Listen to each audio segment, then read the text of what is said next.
Hello, hello, hello. Welcome back, Shenanigans. This is a different day than the video. No, it's not. Than the day that you saw us wearing these exact outfits. This is a different day. It's a different day we're uploading it. So here's the thing. It's not. She's Jen. I'm Hannah. Two best friends. Yada, yada, yada. You're about to get a story. We're up to some shenanigans. It's after 10 o'clock at night. We decided to film. The kids are asleep. And so when we can film, we do. So we decided to give up on changing outfits. I don't know if y'all ever noticed this, but I have a gray streak. Which I love. Isn't that the coolest? I hated it when it first came out. Okay, so she wanted to tell a story. We couldn't figure out what story to tell, so Stories were easy, so we were just like, we could flow, But then we couldn't think of a story, so isn't that easy? We have no stories. So I thought we'd tell you about how we became friends. How we became friends. So, it all started almost 10 years ago. Once upon a time. 10 years ago. It's been 10 years. Yeah. I moved to our area from Minn, Missouri, and I moved up here for work, and I needed a church home. And the first day I moved up here, I had met our pastor the day before I moved. And so that Sunday, I went to that church, and I had told him that I was going to go to a couple different churches, figure out which one. And then I go to church, and he introduces me to the entire church and says, "This is Hannah, and she's going to be coming to church here." So that is how I started going to my church. Jen was a praise singer, and about the only one at that time. Yeah. No, there was like 3. She got done praise singing, came to where I was sitting, gave me a big hug, said, "I'm so excited to meet you. We are going to be great friends," and then didn't talk to me for 2.5 years. There's a lot of extenuating circumstances. You still want to tell this story? Anyway, we didn't quite jive the way that I thought we were going to. Eventually we did, but Eventually. not. So she was going through some stuff. It was not a healthy time for either one of us to be friends. It was not. So. My job required me to live and work there, and I was there 24/7, barely ever got out. When I did get to go to church, I would show up at church. It would be my one day off in the week. So as soon as church was over, because I have high social anxiety because of my weight and so many other things, I would jet. There are actually people at our church that joke about how quickly I would leave. And now I'm the last one to leave. So she's healing, guys. So, and at the time, my marriage was in shambles.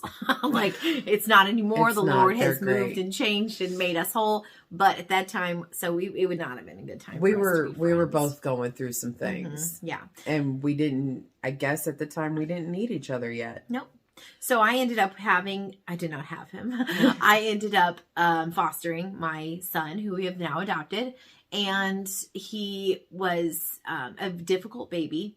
And so Hannah saw a need, which she still does to this day. She saw a need that I needed some rest. And I wasn't about to ask anybody for it. She would not ask for help. I was she prideful. Refused.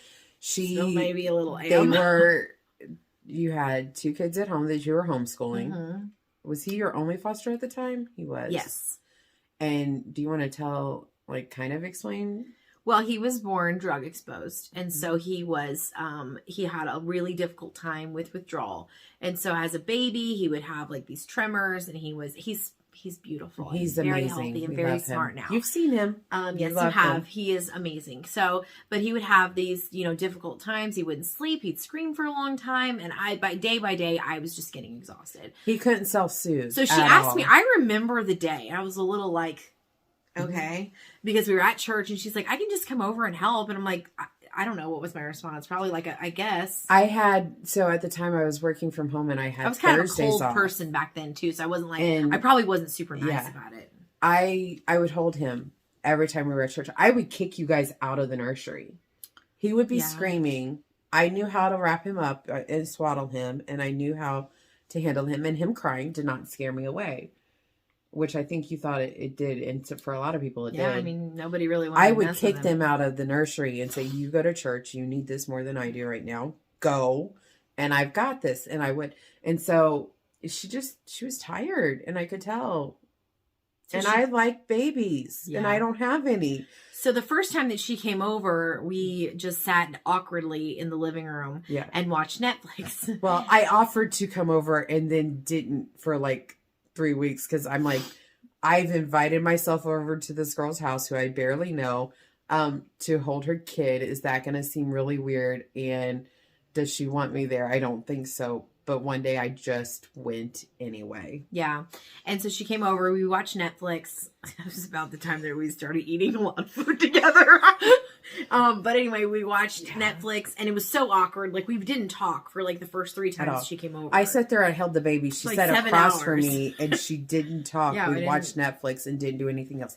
I had some trust issues too. Yeah. Well, we had there's some misunderstandings between the two of us, not caused by the two of us, but there was just some things that happened. There was a lot. Yeah. And so, I think the third time that you were there, we finally started talking.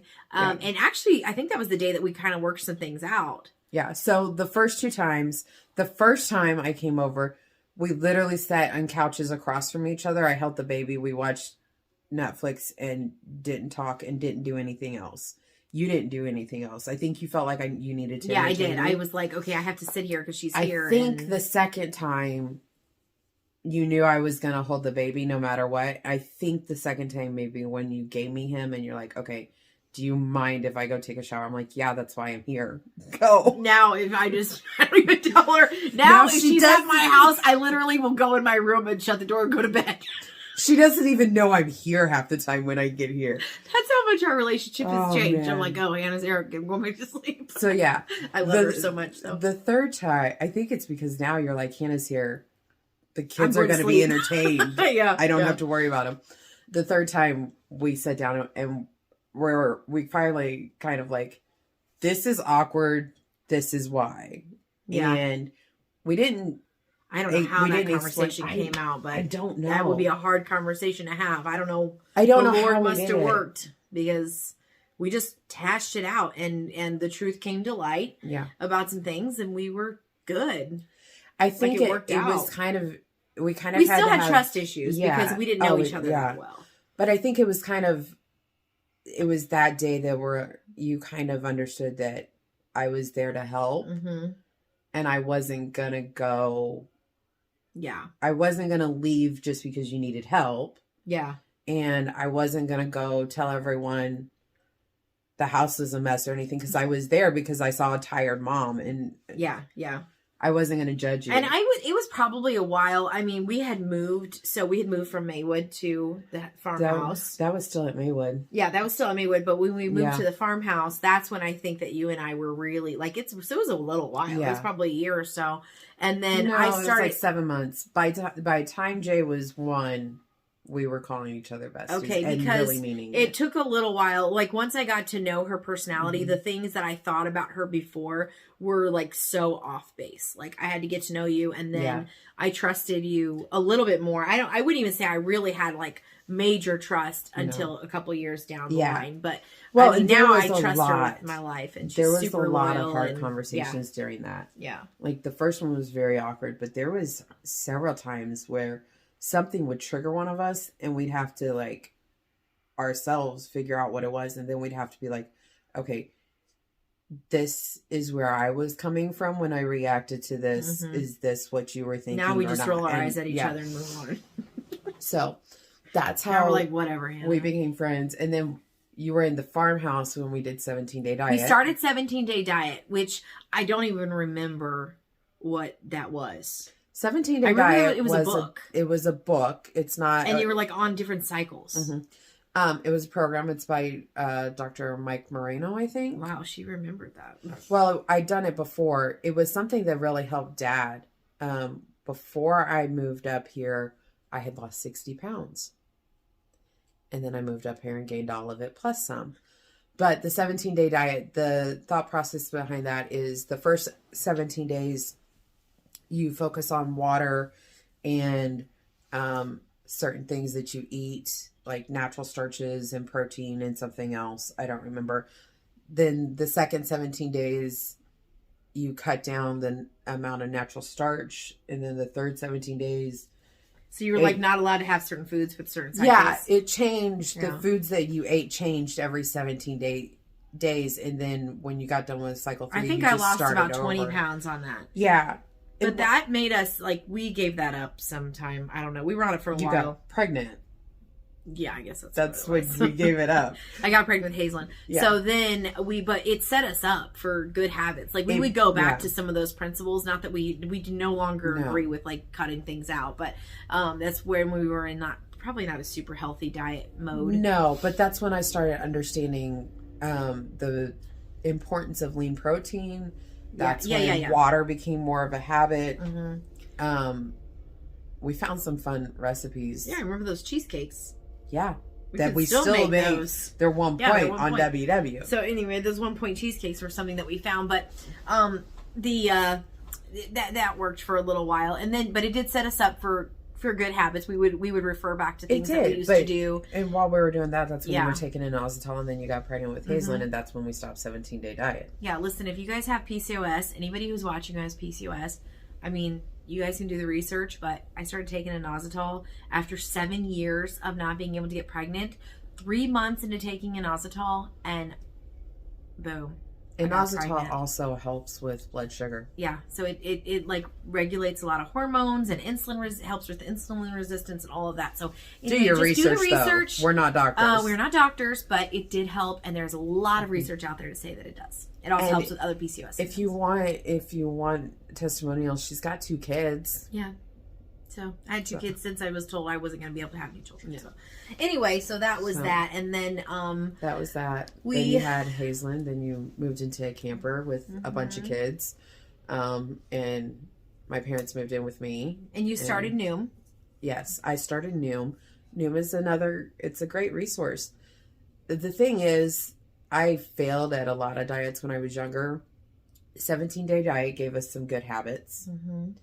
Noom, if you don't know what Noom is, it's an app, and it doesn't label foods as good or bad, and it doesn't give foods points. It labels foods as red, yellow, or green foods, and you want as many green foods, and that's based on the nutritional value. But what Noom does is it addresses the psychological side of weight loss. Mm-hmm. You have a lot of things that you read and helps you understand why you feel certain ways, and there's homework with it, and it helped change my mindset a little bit. Yeah. I had success with that, but then after like 18 weeks or whatever, the information starts being very repetitive, and then I got bored. But you lost how much weight on that? I don't know. I think I lost 50 pounds, and then I put 25 of it back on. And then we said that we kept talking about WW. By this point, I was pregnant again.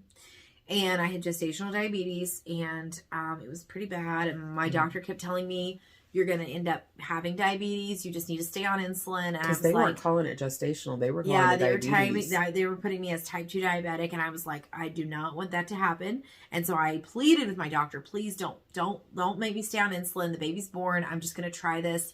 And I worked my little tushy off. And I was able to get my A1C down, and also a lot of weight off. And I lost like 50 pounds initially. And so that took away my PCOS symptoms, any insulin stuff that I was having problems with, all of that, just taking that weight off and walking and stuff. And so. And I joined WW to support her. And because I joined WW to support her. Neither one of us wanted to do it. She kept talking about it, and she had been watching YouTubers, and I was like, do this. And I remember calling my mom that first day and being like, Mom, I'm never going to find anything for this many points. And then I had actually joined the day before you joined. And I was like, I was talking about it. I joined. And she messaged me. She's like, I joined. I'm like, oh man, I've got to do this now. So, then we decided that we were going to do our own YouTube channel. And so here we are. Yeah. Oh, we didn't start the YouTube until after a year of being on WW because we didn't want to tell anybody we were losing or trying to lose weight because we don't want people judging us. Which is so us. funny now, considering we share with everyone. Yeah, that this is what we do. So that's a very long, short version of how we became friends. Story. There's a very long story behind that. A lot of information that we probably will never share publicly because it's nobody's business. Just know we worked through a lot of things. And that's one of the things Lord that makes us strong. intended for us to be friends. Sometimes you have to do a lot of work to find a good friend. Yes, that's exactly right. And it's worth it. And if you have a good friend, then really work on nourishing that friendship and like just making it all that it can be, because it is so hard to find good people that you can trust and that are loyal. And that's one thing that we have for each other. And now I'm not lonely and sad because I don't have any kids, because I get to borrow hers and then leave them here. Even when you have kids, you get lonely and sad. But not anymore. Now she has me. Now I have Hannah. I actually tell one of the kids a bedtime story. And he's your foster, soon to be adopted. Soon to be adopted, of our second adopted child. And when I tell him his story, I talk about he was born and God knew he needed a mommy and a daddy. And so he gave him all these and I name all of the siblings. I'm like, and he knew you needed extra love, so he gave you and he always goes, Hannah! Yep, that's exactly right. Because I'm their Hannah. Yep. And I wouldn't have it any other way. So that's how we became friends. That's the story behind us. If you Some care. of it. If you care, that's where it's at. So we're going to end this now. Yep. Like, subscribe, share it with your bestie. Yep. And we'll see you next time. Yeah. Bye. Bye.